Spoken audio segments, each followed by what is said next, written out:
Hi, welcome back to Bible Talks with Belinda. Today is going to be a different video. I am I like to keep up on the latest news about, what's going on, scammers, how scammers are scamming. For some reason, I need to know the latest and the greatest how scammers are scamming and what you can do to protect yourself. So I um my algorithm on my YouTube or whatever, it is zoned in for that. Well, the other day, probably about a couple of weeks ago, this YouTube video was suggested to me. It was talking about sim swapping, how this lady had lost a lot of money with sim swapping. I was like, what? What in the world is this? So I watched the video, had never heard of it before, and I looked up ways to protect myself from it. Lo and behold, 2 days later, I'm logging into my banking app, and my banking app says that your account has been restricted. You don't have access to your account. So I'm thinking, I've taken steps to protect myself, from whatever kind of scamming that could happen, because I had just watched that video 2 days before. I floor it to the bank, you know, and I go inside, and when I come in, other people are coming in behind me. So the bank is like flooding with people, hey, I got this message on my banking app and it's saying this, and I don't have access to my account. What am I supposed to do? And so I sit next to this lady, and she's telling me, same thing that I'm telling her, I got this, message. And she said, yeah, I came straight here because 2 weeks ago, my daughter's bank account was completely emptied out. And she said she woke up, she couldn't make any phone calls. Like the only way she could make phone calls was through Wi-Fi calling. So I thought, oh my gosh, that's strange. When I left the bank, I realized what had happened to her. I had just learned about this 2 days before, and it was SIM swapping. So, SIM swapping is when you lose complete access to your phone, and someone's basically steals go to your cell phone carrier, and they get a new phone using your old phone number, and they're able to get access to your emails and your banking account. And so if you have two-factor phone number authenticator set up, all they have to do is put that code in, they have access, and they drain the bank account. And so I realized when she was saying that, I was like, oh my gosh, I literally just found out about this. Well, our issues was a technical issue, so they say, who knows, it's probably some kind of firewall they put up to keep the bank put up to keep from it being hacked. Who knows what was going on, because they'll downplay stuff like, oh, nothing happened, it was just a technical difficulty, but who knows. But I'm going to play this video to make and it's important. I'm gonna do more videos like this on my channel, because it's important that we are not ignorant to what is going on out here in the world. In God forbid you wake up and your bank account, your life savings is completely drained. Because trust me, once they get to one bank account, they don't stop. They completely, within 24 hours, they're trying to do as much damage and get as much as they can, in the shortest amount of period as they can, and ditch it and move on to the next person. News is asking a security question tonight that deals with your cell phone. How did a Maryland woman lose $17,000 even though she had two-factor authentication on all of her accounts? Well, security experts tell I-Team investigator Scott Taylor that it's a lot simpler than you could ever imagine.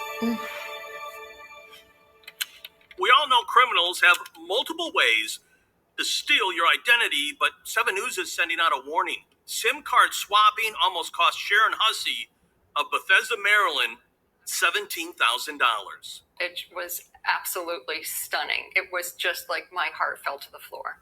It all started when Hussey got this email thanking her for a purchase of a new phone at Verizon. Minutes later, her contact information at Bank of America changed. The problem? She didn't do either transaction and had two-factor authentication on her accounts. The bottom just kind of dropped out. She called Bank of America, but her cell phone was no longer active. An online attempt required a verification code her phone couldn't receive. Within minutes, her 17 grand was missing. Initially, I didn't realize how big of a deal it was. I thought I had handled it on the first day by calling the bank, calling Verizon, figuring things out. Hussey tells 7 News Verizon said someone in California walked into one of its stores and purchased a new phone along with a new SIM card and used Hussey's current phone number to activate the new phone. When the new phone was turned on, Hussey's phone went dead. Hussey used a landline to contact Bank of America, but it was too late. 17 grand vanished. And I have two-factor authentication, which ended up kind of biting me in the face when it all came down to it. That was the thing that completely hijacked everything. They had complete control of my phone, and there was nothing I could do about it. SIM card swapping has been around for the past 4 years. But security experts tell 7 News this type of scam has recently skyrocketed. In 2021, roughly 6 times as many dollars were stolen through this as the years before. Online security expert Alex Quilisi with UMail says the scam is simple. The bad guys convince the telephone company that they have the SIM for your phone number. And the minute the phone company does the swap, they're in control of your number.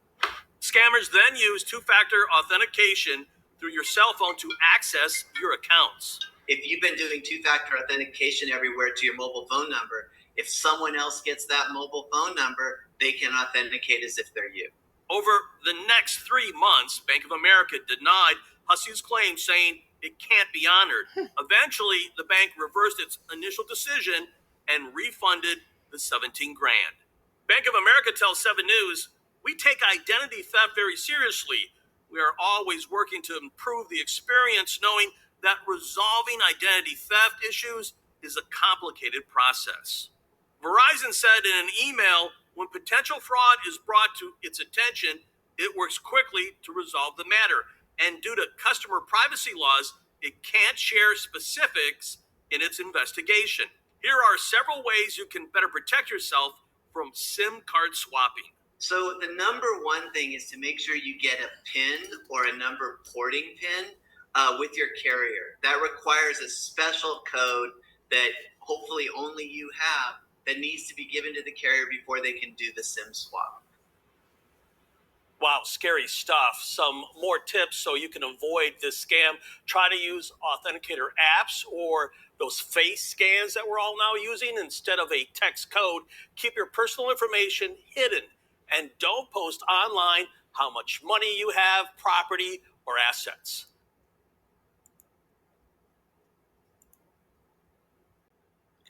All right, so this lady was very fortunate to get her money back. Notice it took 3 months to get that money back.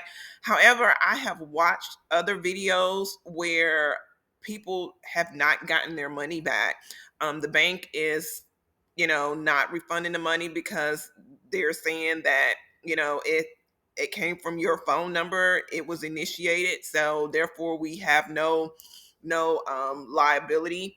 And so a lot of people are getting the news people involved, and that is helping to, um, get their money back. So you would think that, because this is an increase in crime, that the carriers will automatically put something in place to protect their consumer, but they do not. This is something that you have to actually go and either online or maybe in person and do some research on how to actually protect yourself against SIM swapping. You have to go in and manually select to turn on this type of protection. And so what it does, it generates a pin for you. Your carrier may be different. I can't remember what mine did, but I had to actually go in, log into my account, and turn this protection on. All right, so I just wanted to come on here real quick and make this video. I'm going to be doing more videos about this because this is a passion of mine. I like to keep people abreast of about things that are going on. Everybody, my family, my friends, I tell them about stuff like this. So this is a segment that I'm going to be adding to this channel. All right. So thanks for watching. God bless and have a good day.